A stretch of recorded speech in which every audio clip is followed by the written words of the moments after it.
coba masuk di persediaan. Nah, persediaan ini analisis persediaan ada dua, independen sama dependen ya. Nah, independen sama dependen. Jadi saya mungkin akan persingkat saja, jadi tidak terlalu banyak ya. Karena bagi saya yang paling penting adalah teman-teman sudah bekerja, teman-teman sudah berada di industri. Hanya saja secara teori itu mungkin butuh partner sharing ya, atau butuh mentor atau mungkin orang yang bisa diajak bercerita tentang dunia industri. Secara teori itu seperti apa saja dan prakteknya itu mungkin bisa bermacam-macam tiap tiap person ya. Oke. Saya coba masuk ya di analisis persediaan permintaan independen. Ini juga akan berhubungan dengan perusahaan jasa ataupun perusahaan perdagangan dan ataupun manufaktur ya, karena perencanaan produksi dan operasi ini eh, meskipun kegiatannya paling banyak memproduksi suatu barang, tapi tetap saja perusahaan jasa pun juga akan berhubungan dengan persediaan ya. Dan kalau misal teman-teman nanti tugas akhirnya berhubungan dengan studi kasus analisis persediaan, ini berhubungan dengan permintaan, kebutuhan, dan supply ya. Ini akan berhubungan dengan itu. Semakin kita tersistem, permintaan dan kebutuhan itu semakin tersistem dengan baik, itu juga akan berdampak dengan proses pencatatan, menghitung, kalkulasi margin, ya ujung-ujungnya laporan keuangan ya. Itu validasinya lebih terjaga ya, atau lebih lebih lebih oke lah menurut saya ya. Oke, pokok pembahasan di persediaan, analisis persediaan independen maupun dependen ini sebenarnya bisa dihitung dengan analisis statistik atau statistik satu 2 itu semuanya bisa dihitung ya. Hanya saja secara teori manajemen rantai pasok, manajemen supply chain ataupun manajemen produksi, ya manajemen operasi semuanya termasuk akhirnya muncul perencanaan-perencanaannya itu nggak jauh-jauh dari analisis-analisis yang ada atau model metode yang sudah pernah ada ya. Fokusnya tentang apa pertama? Fokusnya adalah bagaimana perusahaan itu mengelola persediaannya dengan baik ya. Saya ambil contoh analisis ABC ya. Oke. Mungkin kita beranggapan selama selama di tempat kerja misalnya, selama saya bekerja di suatu perusahaan dan segala macam, fokus perusahaan utama itu adalah keuntungan. Kalau di departemen penjualan adalah menjual barang sebanyak-banyaknya dengan keuntungan yang setinggi-tingginya, ya. Ini fokus kalau perusahaan perdagangan atau distribusi bahkan jasa sekalipun ya meningkatkan pelayanan sebaik-baiknya ya supaya banyak pelanggan yang datang misalnya kayak gitu, datang ke perusahaan kita ya.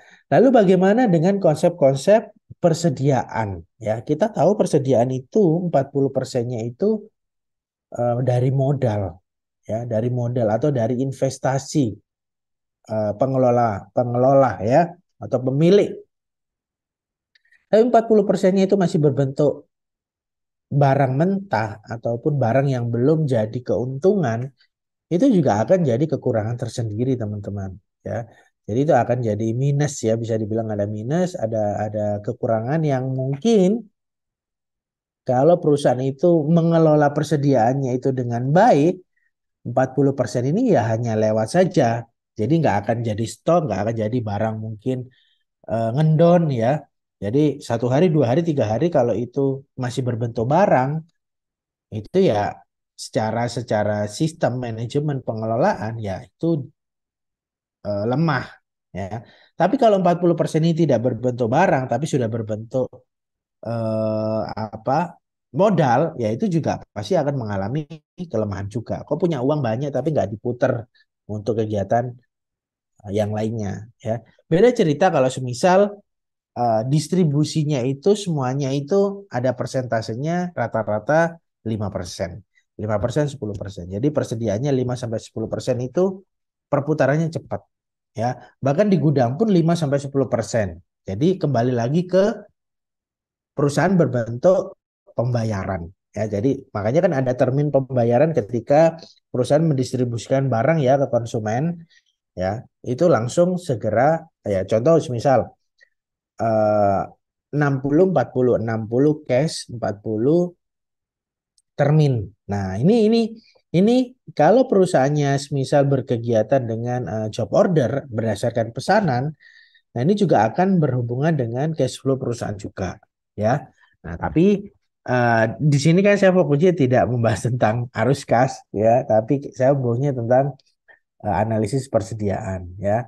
Mungkin teman-teman sekarang bekerjanya distribusi. Nah, ini sangat sangat tepat sekali kenapa kita mempelajarinya sistem analisis persediaan. Contoh, nah, setiap organisasi mempunyai jenis sistem perencanaan dan pengendalian persediaan. Nah, cash atau uang kas atau mungkin uang di bank itu juga ada persediaannya, teman-teman. Jadi tidak serta-merta langsung dibelanjakan barang, dibelanjakan mesin dan segala macam. Itu harus ada persediaannya, ya. Nah, ini kalau di tempat saya itu selalu selalu fokus teman-teman, kas di bank itu harus minimal itu 30%. Ya, 30% ini untuk biaya-biaya yang mungkin harus ekstra cepat untuk direalisasikan. Ya, ini di luar biaya-biaya operasional ya, teman-teman ya, di luar biaya-biaya operasional ya. Itu berhubungan dengan kas. Kalau berhubungan dengan mesin, berhubungan dengan persediaan bahan baku yang harus naik ke mesin produksi, itu harus standby 30% juga. Alasannya kenapa? Kalau untuk barang atau bahan baku raw material, ketika ada aktivitas atau misal ya, misal ada mesin satu dua mesin yang rusak, ya, berarti kan ada barang yang terpending untuk produksinya. Nah, 30% ini itu saya akan nge-switch untuk masuk atau naik ke mesin produksi yang lain. Supaya outputnya itu nanti nggak terlalu jomblangnya jauh. Ya, contoh nanti keluarnya harusnya 100%, tapi keluarnya mungkin 5%, 50%. Nah, 30% yang naik ke mesin ini akan nge-switch yang 50 plus 30 itu tadi. Ya, ini kalau berhubungan dengan sorry, berhubungan dengan aktivitas produksi. Ya, beda cerita kalau berhubungan dengan jasa. Entah itu rumah sakit ya, rumah sakit ya berarti berhubungan dengan persediaan darah dan obat-obatan. Nah, ini juga ada perencanaan ya. Eh, Analisis persediaan itu nggak jauh-jauh berapa yang harus dipesan, kapan pemesanan yang dilakukan. Kalau teman-teman berada di divisi pembelian, pasti pesannya biasanya ya, ini kalau di staff saya pun juga pesannya itu kalau ada apa permintaan dari konsumen kita baru pesan. Kalau itu perusahaan yang memang job order itu tidak ada masalah. Tapi kalau perusahaan yang consumable ya contoh yang perusahaan-perusahaan air mineral ya. Nah, ini idealnya 30% itu sudah harus ready ya. Sambil nunggu material datang, nah ini jedanya itu biasanya hitungan hari atau minggu. Nah, tergantung kapasitas produksinya. Nah, biasanya kayak gitu eh, barulah 30% ini naik. Ya ini kalau kalau di perusahaan consumer consumer good ya atau air mineral, produksi makanan dan segala macam. Nah, ini jangan sampai pada saat distribusi bahan baku dari supplier ke tempat kita produksi itu terjadi masalah. Jadi muncul sehari dua hari. Padahal 30%-nya ini adalah untuk nge-switch supaya mesin produksi ini tetap jalan. Saya pernah menemukan kasus pada saat saya kunjungan di suatu pabrik pengolahan tembakau. Nah, pabrik pengolahan tembakau dan mereka menggunakan mesin tertentu yang dia melakukan ibaratnya mesin itu istirahat tidak produksi itu membutuhkan waktu 3 bulan, baru boleh dinyalain lagi.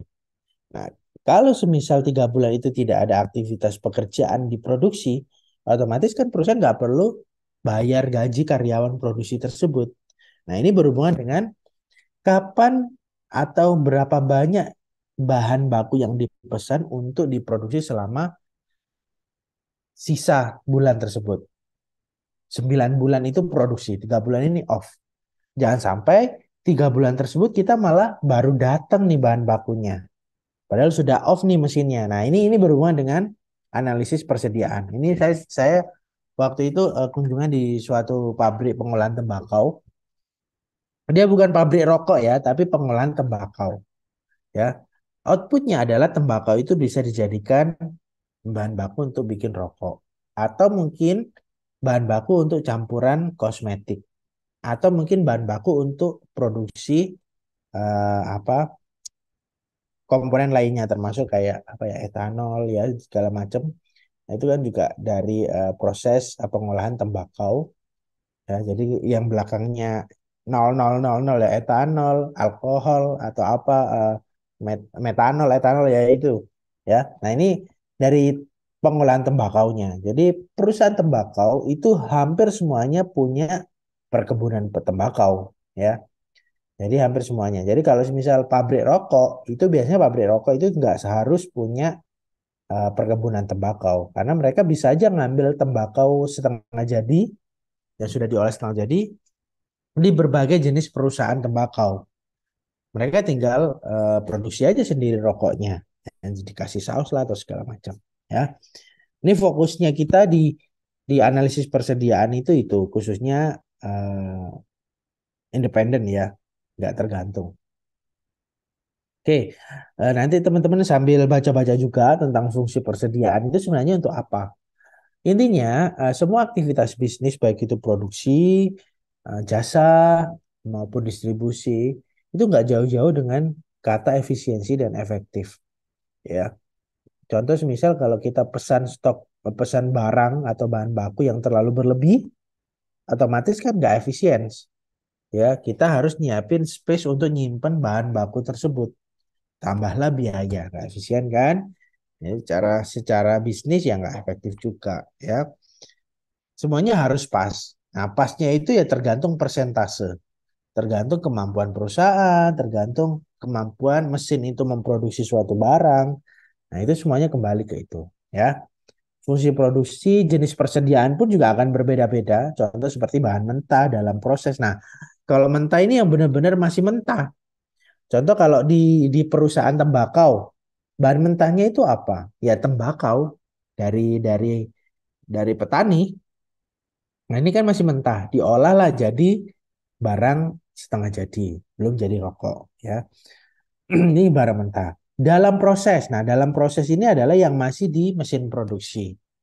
Contoh seperti perusahaan tembakau tersebut, mereka masih memproses bahan mentah tersebut ya 9 bulan. 9 bulan proses macam barulah keluar nih, mesin sudah mati total. Nah, ini barulah didistribusikan ke perusahaan rokok ya. Biasanya kalau dari pengalaman saya waktu kunjungan ke perusahaan tembakau, di masa 3 bulan itu adalah masa pemeliharaan atau reparasi dan segala macam ketika 9 bulan mesin itu nggak berhenti. 24 jam mesin itu jalan terus baru berhentinya adalah di 3 bulan tersebut. Ya, ini hampir sama seperti perusahaan pengolahan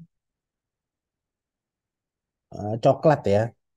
Coklat dari kakao ya, dari buah-buah kakao ya. Kalau coklat itu kan dari kakao ya. Kakao diolah jadi coklat.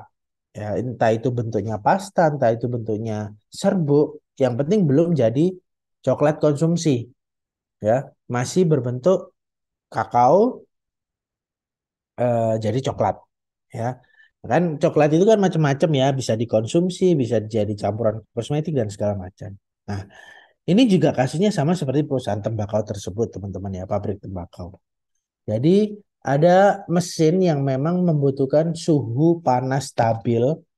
Jadi ada mesinnya itu menggantikan fungsi matahari, ya. Matahari kan ya setiap hari ada matahari ya, jangan sampai matahari nggak ada. Wassalam kita ya. Jadi matahari itu digantikan dengan mesin tersebut.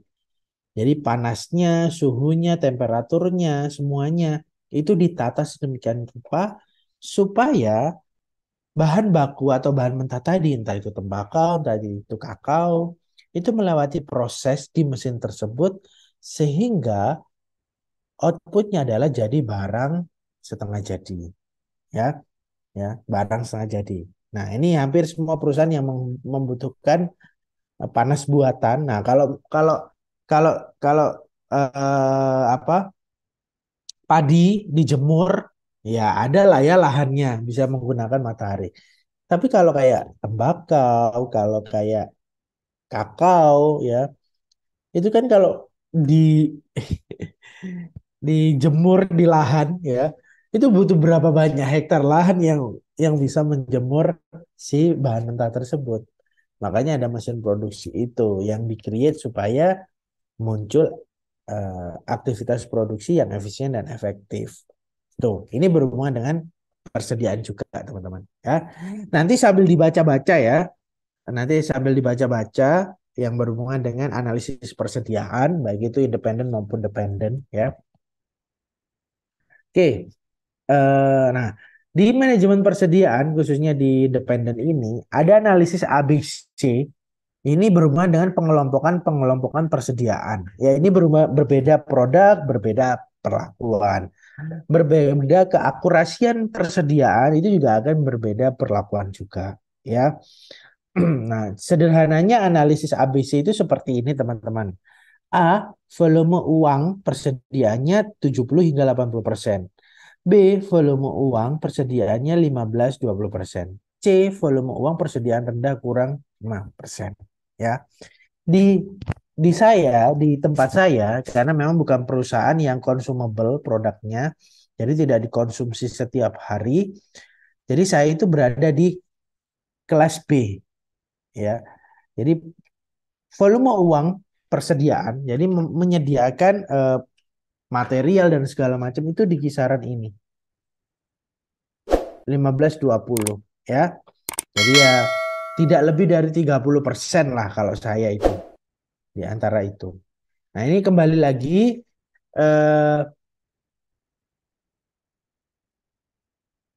kembali lagi ke kebijakan persediaan perusahaan atau mungkin eh, BTW saya ini di kantor sendirian kok saya agak merinding ya.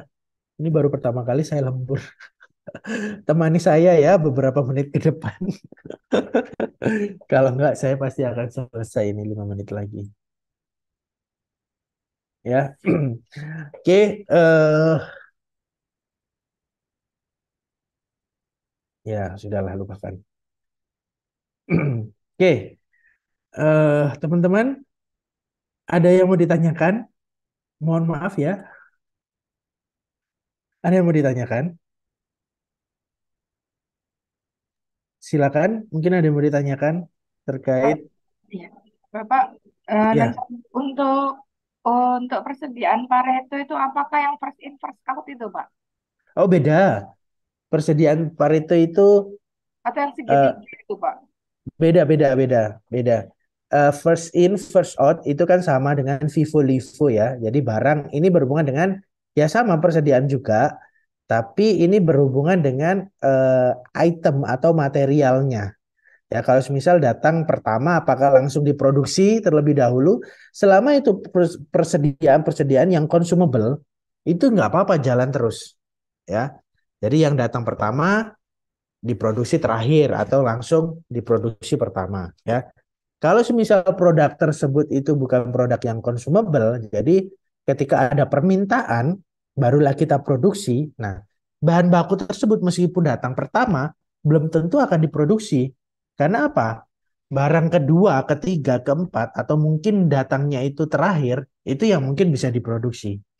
Ya, Pareto ini beda. Ya, jadi Pareto ini berbeda dengan LIFO atau FIFO, yaitu beda perlakuan. Persediaan Pareto ini adalah persediaan yang memang produk-produk yang utama, yang gendut ya. Ibaratnya contoh seperti kita kita buka restoran nih. Kita buka restoran, kita mau jual nasi pecel ya. Yang utama itu apa?